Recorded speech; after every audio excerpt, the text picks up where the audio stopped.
Good afternoon, dear colleagues, if you are in Europe. Good morning if you are in North or South America. And good evening if you are listening from Asia. Thank you all for joining this webinar. For your information, there is the possibility of typing in questions. You should have a Q&A bar at the bottom right where you will be able to type in your questions, but the questions will be answered at the end of the webinar in the Q&A session. This material is also being recorded for access after the webinar at any time. So this is a very exciting time, and it's an exciting topic because we have a fantastic new device that we were going to be discussing during this webinar, and I will be sharing with you as being the first doctor in Europe having experience with the Vbeam Prima, my experience so far. A bit of introduction with regards to the vascular lasers and the device that we were going to be talking about. These are the wavelengths that we generally tend to use for vascular purposes. One of the common ones is the 532 KTP. The 595, the PDL, is the gold standard vascular laser that is currently used, as well as some devices that have a diode and of course the Nd:YAG that we will also be discussing.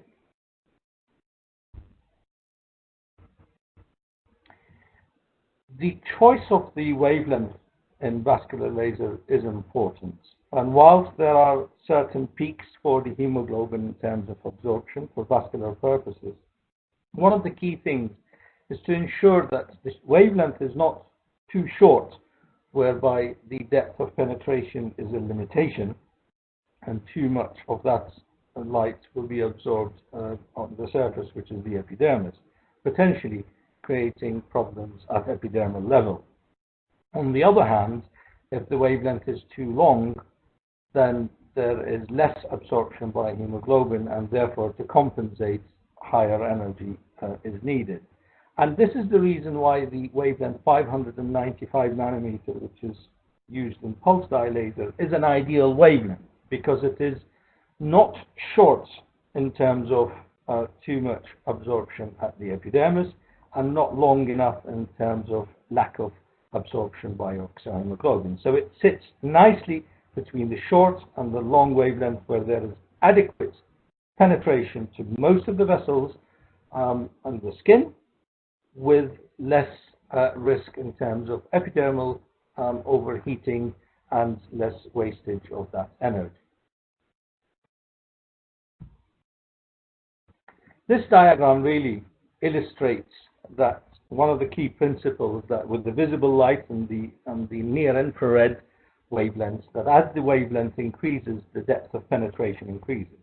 And one of the key things here that you will see, the reason why the pulse dye laser at 595 nanometer functions better than the KTP at the wavelength of 532 is because it has a longer wavelength, and that allows for deeper penetration and less absorption by the epidermis, and therefore there is less risk of overheating the epidermis with potential epidermal problems. So for the same spot size, if one to compare the 595 nanometer wavelength with the 532, there is superiority in terms of depth of penetration with the 595 and increased efficacy and safety compared to 532. On the other hand, for very deeper vessels where the depth of penetration is of importance, the Nd:YAG at the wavelength of 1064, 1064 nanometer will be more appropriate because of that depth of penetration that you get, because it's a longer wavelength. And really, Candela as a company prides itself in leadership when it comes to science and the application of the science and the physics in clinical practice. Ever since the inception of the photothermolysis theory in 1983 by Anderson and Parrish, the first vascular laser, the first pulse dye laser, was invented. And at its time, it was invented for capillary malformations.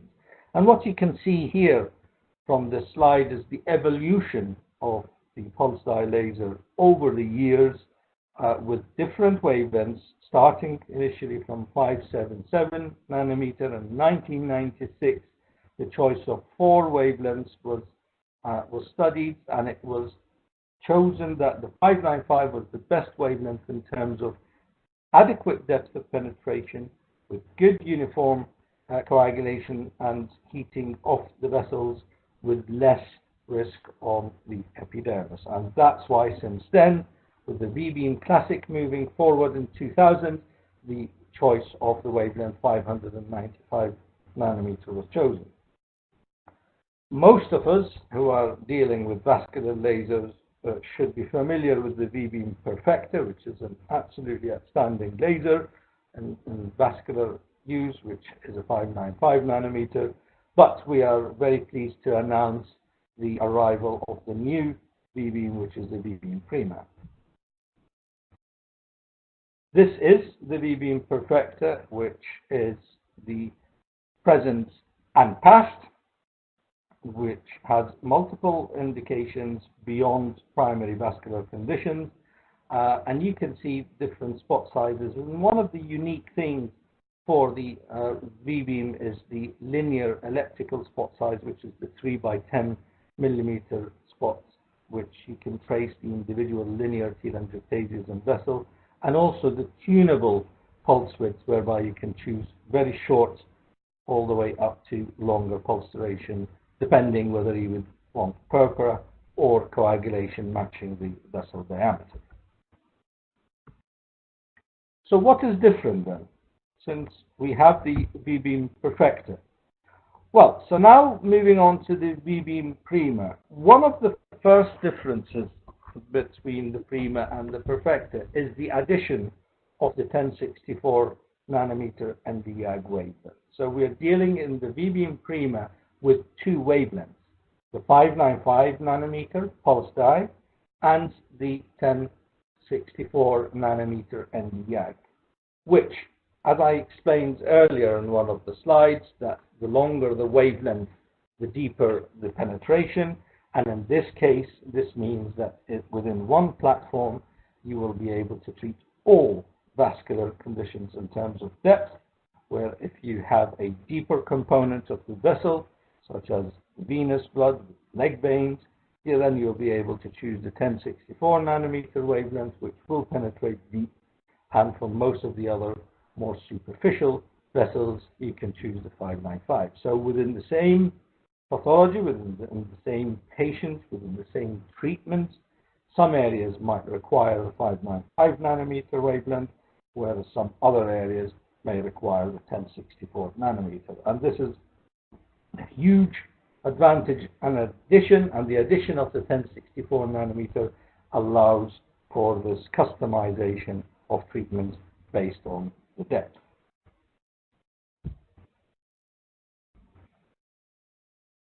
One of the other very exciting additions with the Vbeam Prima is the 2 methods of cooling.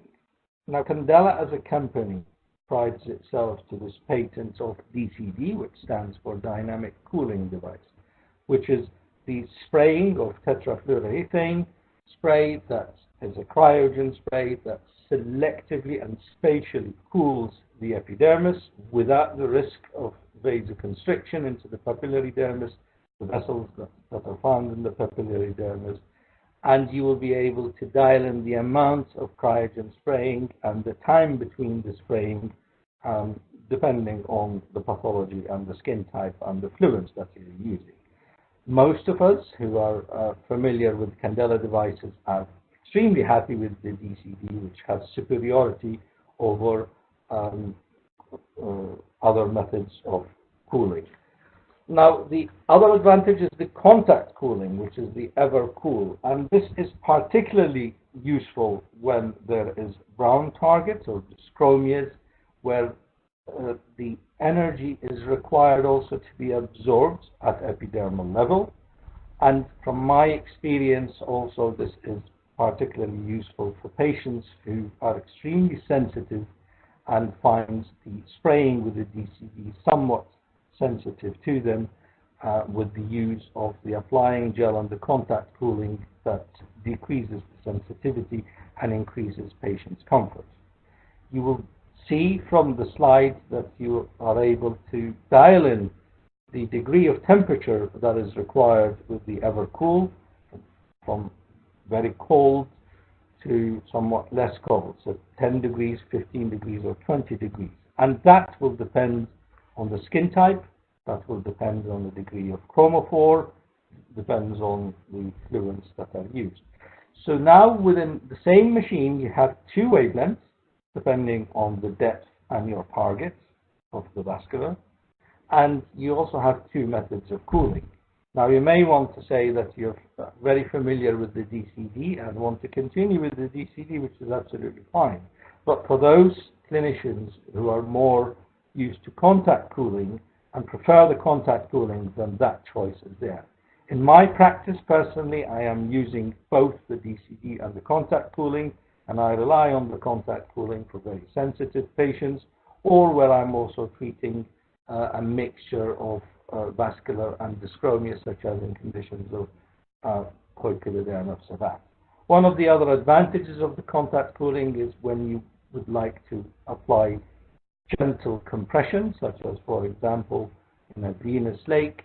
The contact cooling Evercool handpiece is particularly useful because, in addition to having the cooling, I'm able to just gently compress and reduce the overall target for the initial shot. So far, two key things about the Vbeam Prima: the dual wavelength of 595 and 1064, and two methods of cooling: the DCD, which is a patented method of cooling of Candela, and the Evercool contact cooling. One of the other very important things is the dye, the rhodamine dye that is used in the pulse dye laser 595 component of the Vbeam Prima, which is more efficient, lasts longer, and more importantly, you will be able to track the amount of dye that is left.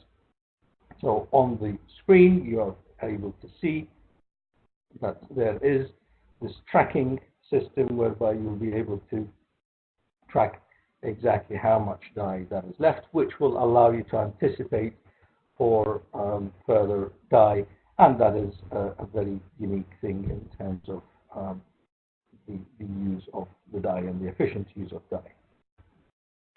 The pulse dye laser in Candela has a unique micropulse technology, which means that the individual pulse is divided into small, short micropulses, which is particularly good when it's used in the subpurpuric mode, for example, for rosaceas and poikilodermas and scars and some other conditions whereby you would want to have a subpurpuric response and mode.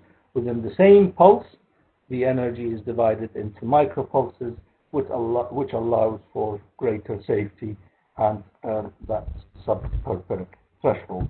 And this is in the Vbeam Perfecta as well as in the Vbeam Prima. One other addition in the Prima compared to the Perfecta is the increased spot size. We have now 15 millimeter spot, and this diagram shows that if you change from a 10 to a 15 millimeter spot, you are increasing the area by 125%. What does this mean in clinical practice? In clinical practice, this means speed, whereby the coverage area will be able to cover much faster, but also, in addition to that, it's the depth of penetration. This slide shows an important phenomenon in laser physics, and that is, with a small spot size, there's less depth of penetration and there is more wastage and scattering of the light. Whereas for the same fluids, the large spot size, the depth of penetration is deeper and there is less wastage and scattering. So as you can see, for the same fluids, by simply changing the spot size on the large spot size, you are going to have more effect. In practice, that means for a large spot size, we can use lower fluences, be more gentle on the surface, the epidermis, and reach deeper targets. So the way to look at it is, for example, if we're treating a port wine stain or rosacea, by simply maximizing the spot size and using a 15 millimeter spot, we require less amount of fluids, which will mean less heating of the epidermis, that is increased efficacy and safety and protection of the epidermis, but also deeper penetration of the lights, and therefore we are able to treat the deeper component first, and as we progress further with the treatment, we are able to then decrease the spot size and potentially treat the more superficial components. This is something that we are able to do by simply having a large spot size of 15 millimeters. So there are two advantages of the large spot size, and that is speed and coverage, which means that fewer shots are required to treat a large area, but also at more depth of penetration with lower fluences required for that larger spot size, and therefore increased safety with regards to the epidermis. This table shows one other additional feature with the Vbeam Prima, which is increased energy. So as you can see with the Vbeam Perfecta, the maximum largest spot size is 12 millimeters, whereas with the Vbeam Prima that's 15 millimeters. But the amount of energy that you can use is higher, which is up to 12 joules. So we have a larger spot size, but not at the cost of lower fluence. We have a larger spot size plus higher energy, whereby if needed and required, we can use higher fluences too.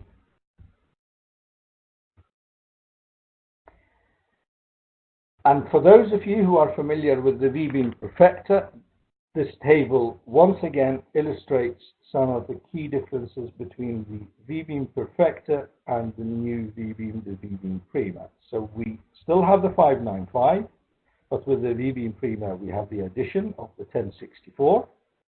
We have a large spot size of 15 millimeters. We have higher energy and maximum fluence of 12 joules.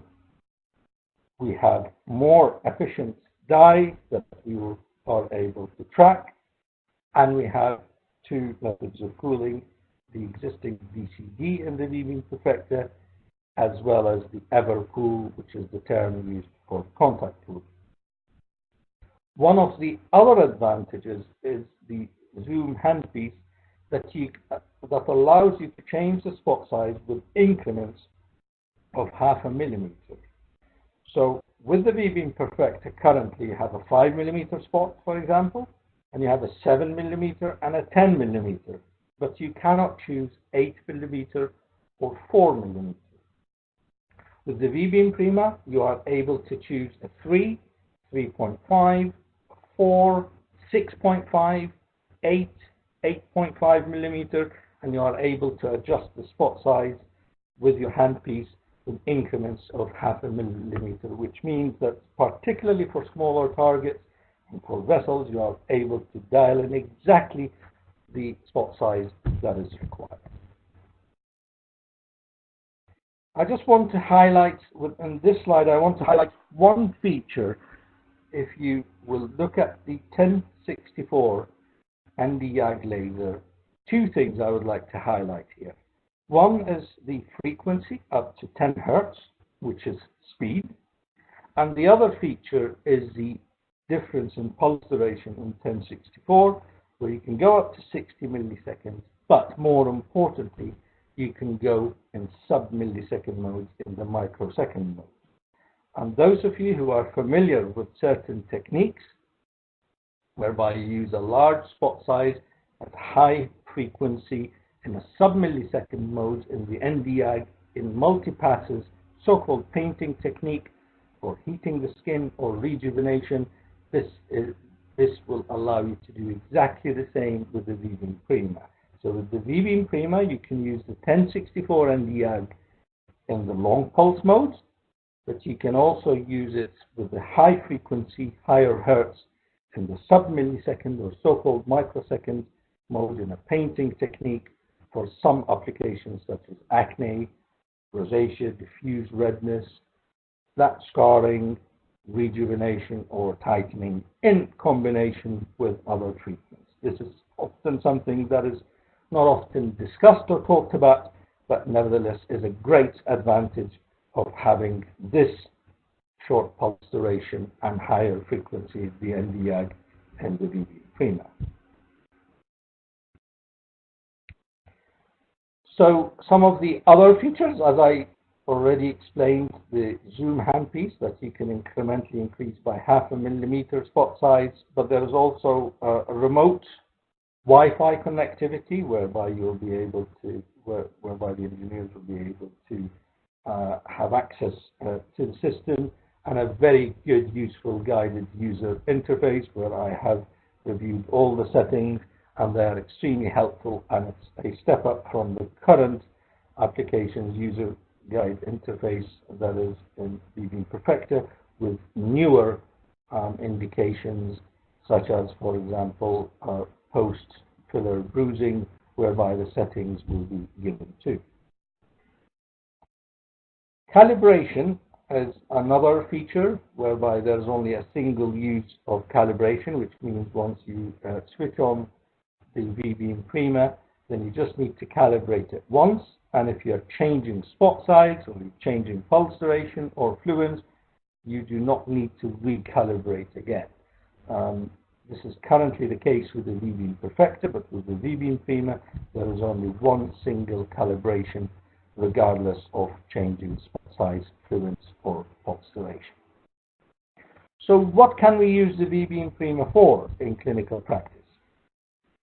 Well, this diagram illustrates essentially in terms of the colors, that's everything that is red in terms of the vascularity, such as port wine stains, rosacea, telangiectasias, acne vulgaris.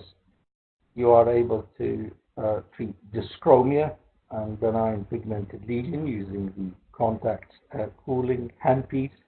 But also now we have the addition of the Nd:YAG 1064. We are able to then treat venous blood, which is rich in deoxyhemoglobin, which particularly absorbs 1064 well, but also, as I explained earlier, because of the longer wavelength, there is deeper penetration, and some other non-primary vascular conditions that can be treated with the pulse dilator.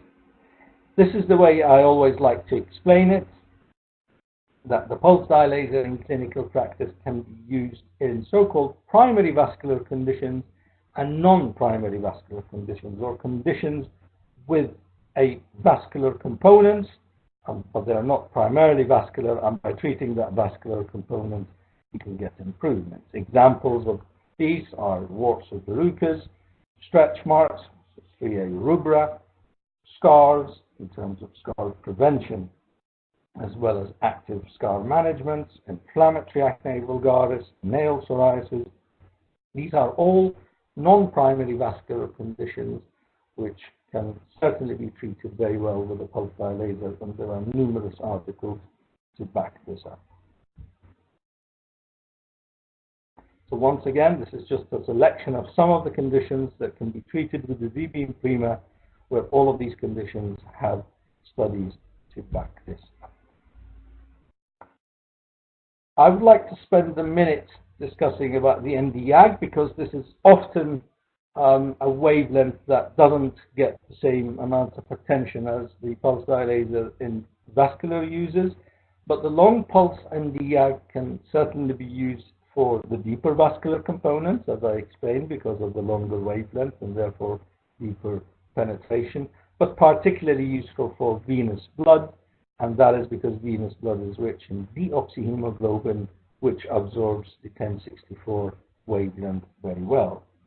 But there are certainly other applications, such as acne vulgaris, diffuse redness or rosacea, warts, verrucas, tightening, rejuvenation, and scars, where studies have been published using the 1064 long pulse Nd:YAG or in the microsecond pulse. These are some of the clinical images from our colleagues in the United States who use the Vbeam Prima, and here you will see that the ever-cool contact cooling handpiece was used, and that is because there is also surface dyschromia, so where there is brown and red, the contact cooling will be more superior compared to the DCD, and these are the parameters that are used. You will see that the pulse duration that was used is long, and that is to avoid a purpuric response in the blood vessels. Some other very impressive results in terms of treatments of telangiectasias on the face, and again with the condition of rosacea. Rosacea again, from one of my colleagues in the US. And this one, but with very clear improvements with the telangiectatic and erythematous components, in this case using the largest spot size, the 15 millimeter spot size of the pulse dye laser, which led to the first publication that is published in Lasers in Surgery and Medicine using the novel 15 millimeter spot size, the pulse dye laser, in the management of rosacea. And you are able to get a copy of this article from your Candela contact. So, to summarize, what are the key unique features of the Vbeam Prima? We have two wavelengths, the 595 and the 1064, the latter for the deeper components of vessels and the venous. We have two choices of cooling, the contact cooling as well as cryogen cooling, DCD. We have more efficient dye with longer dye life that we are able to monitor and track, faster speeds. We have more energy with a larger spot size of 15 millimeter and higher frequencies. This is my approach to vascular treatment in terms of choosing the setting. That first you will determine the wavelength. So as I explained, for most of the vascular conditions on the face, the 595 will be adequate. For venous blood or for deeper pathology, then the 1064 is chosen. You then choose your spot size for linear vessels. The linear elliptical spot size, the 3 by 10 millimeter, is ideal. If your target is deep, then choose a large spot size. If it's a very small superficial target, then you can choose a smaller spot size. Then you will determine the pulse width, and that is either if you want purpura, then you will go for short pulse duration for the pulse dye laser, or if you're looking for vessel coagulation, then your pulse duration will have to match the diameter of the blood vessel. Then you will choose the fluence, because the fluence will depend on the chosen spot size and the pulse duration. And lastly, you're going to have to adjust the cooling, which essentially means that if you're using very high fluences, then the cooling is going to have to be increased. And alternatively, when the fluence is lower and a lighter skin type, overcooling might potentially compromise the results.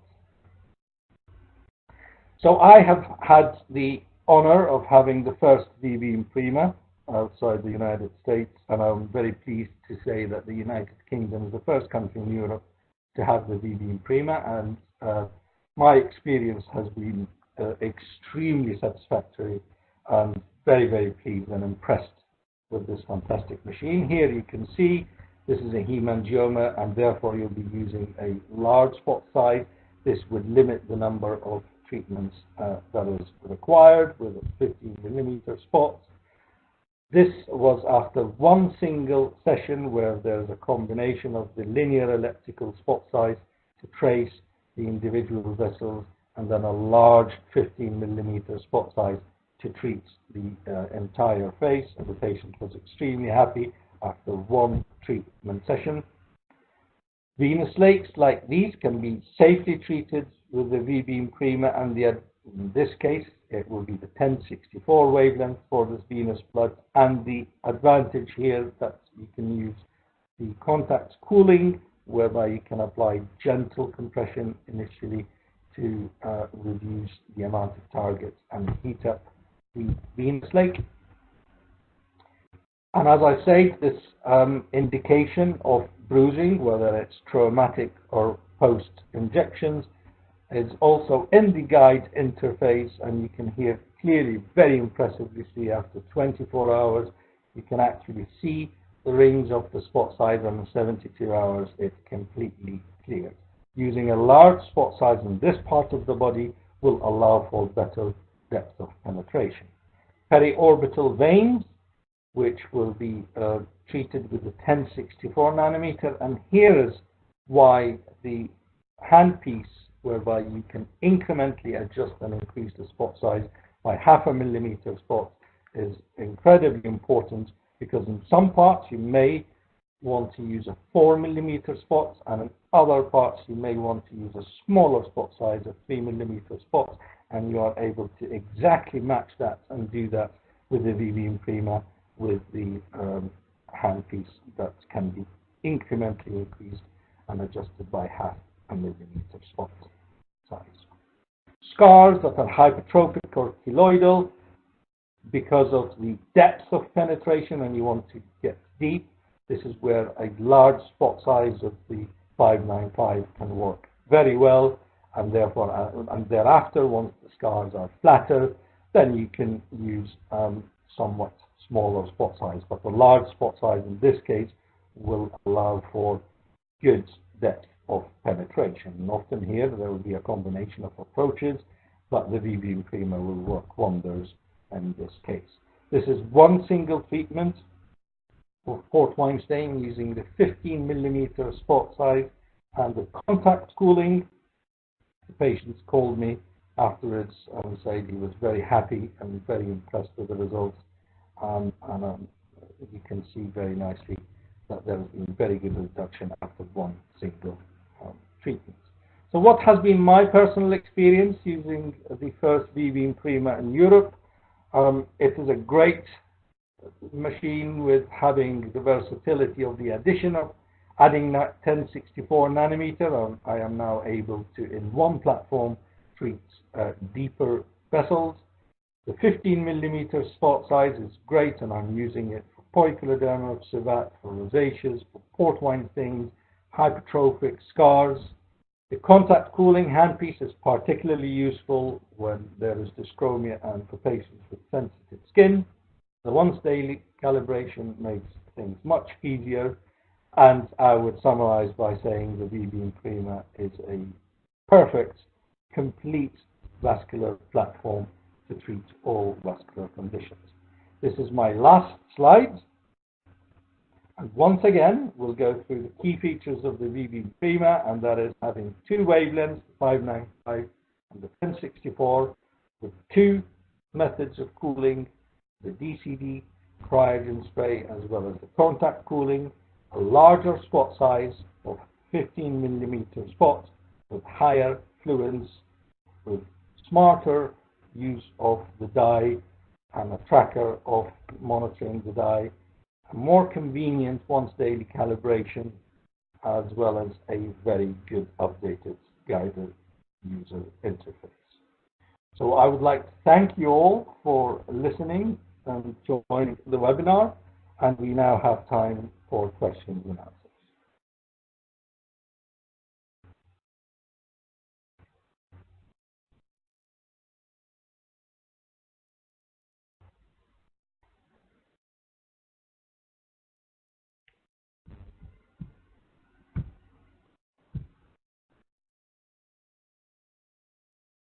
If there are any questions, they can be typed.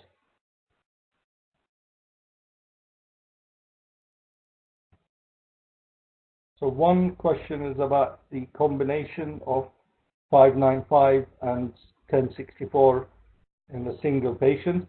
Now that depends on the condition that is being treated. So for example, for the hypertrophic port wine stain, where there is a nodular component or the so-called blebs of the port wine stain, these blebs can be treated with the long pulse Nd:YAG, targeted treatments, so chasing the individual blebs of the port wine stain with the 1064 Nd:YAG, and then after, for the remainder components of the port wine stain using the pulse dye laser with the 15mm spot size.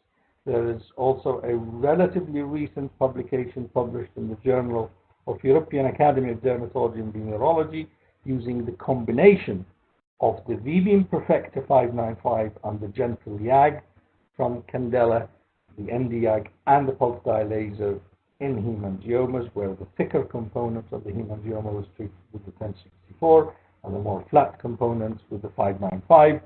That was published, and therefore certainly the combination can be used. So in one single patient, there might be a deeper component that you can treat with the 1064 and a more superficial component that you can treat with the 595. Another question, if you would always use the 15mm spot size and rosacea. Yes, well, so as I say, the larger spot size, the 15mm spot size, allows for speed. This particularly will be useful off the face if you have, for example, a large birthmark, a port wine stain on the arm or on the leg. And using a large spot size will be a faster coverage. But one of the things, and as you saw in the publication that was published in Lasers in Surgery and Medicine, that using a larger spot size will allow you to have more homogeneous, deeper penetration, whereby we are targeting also more homogeneously deeper components of the vessel. So yes, for rosacea, poikiloderma, I tend to, on port wine stain, tend to start with larger spot size, so the 15mm spot, and then afterwards, depending on the chromophore on the target and the depth, thereafter might move to a smaller spot size, such as 10mm. But yes, I start with the 15mm. There, some questions are duplicates, but there is a question about contact cooling and when to use contact cooling. Okay, now so there are doctors who are used to devices with contact cooling, and they feel very comfortable using that method of cooling. And if that is the case, then you can, of course, use the contact cooling for all the indications with the Vbeam Prima. There are doctors who are also very used to DCD, cryogen dynamic cooling device, and therefore they can simply just continue using the DCD. But from my personal experience, using now the Vbeam Prima with the two different cooling methods, I prefer to use the contact cooling in patients who are very sensitive, have very sensitive skin, and particularly do not like that spraying with cryogen, the pulsation. And they find with the contact cooling, as there is also a gel that is applied for the gliding gel, that is more comfortable. So for the patient's comfort, I tend to use that. I also prefer to use the contact cooling when I'm treating dyschromia and a brown component. And I also like to use the contact cooling also in a way where I treat with some compression, for example, with a spider angioma or a venous lake, where I would like to have that compression element, and I can use that using the contact cooling. Once again, with the contact cooling, you are able to adjust the degree of cooling that you would want. So you are able to choose the degree of temperature and cooling that you would want the epidermis to be cool. Particularly useful when you're using the Nd:YAG at higher fluencies, then the contact cooling will allow you also, for example, to have perhaps some slightly longer contact afterwards, to be able to cool the skin afterwards for a little longer. There are some questions about settings. In terms of the settings, there is the interface or the guided user mode is available in the Vbeam Prima with both the 595 as well as the 1064. So for both the pulse dye as well as the Nd:YAG, there is an interface guided use where you can, there's a drop-down menu, you can choose for different applications, and it gives you the setting that is used. And I have checked this, and I'm very impressed with the settings, as well as an expanded application setting from the Vbeam Perfector, such as, for example, for dyschromias and the case of post-injections bruising. So the settings are there, and they are available in the guided mode. Some repetition questions on the contact cooling and on the large spot size, the die. The die is the same, so it is the same. It's rhodamine die, but it is more efficient compared to the Vbeam Perfector in terms of lifelong. So it's the die life is longer, and you are able to track how much die there is left with a monitor tracking system. Can you switch from DCD to contact cooling? So there are two different fibers, and yes, you can, but there is a fiber handpiece for the DCD, for the dynamic cooling device, and there is a separate fiber that is for the contact cooling. So you are able to change between the DCD and contact cooling, but you are going to have to change fibers. But for the spot size, as I explained, you can just change that in the handpiece. So you can just literally, with your finger, just dial in and incrementally increase or decrease the spot size by 0.5 millimeter. And this is something that I am routinely doing with vessels and areas whereby some areas might use a larger spot size, and for the more smaller areas might just adjust and use a smaller spot size. So we are able to dial this in with great ease. So really, and most of the other questions are a repetition of the questions that have already been asked. But yeah, the Vbeam Prima is a great vascular device. It's a complete vascular device, and in my opinion, this is the greatest vascular device that currently exists in the market, which allows you to treat all vascular indications with all different settings. Now, with this, I conclude the webinar, and I would like to thank you all for joining us and listening to this webinar. Once again, this webinar is recorded and will be available for access at any time. And I'd like to thank you once again, and have a good day.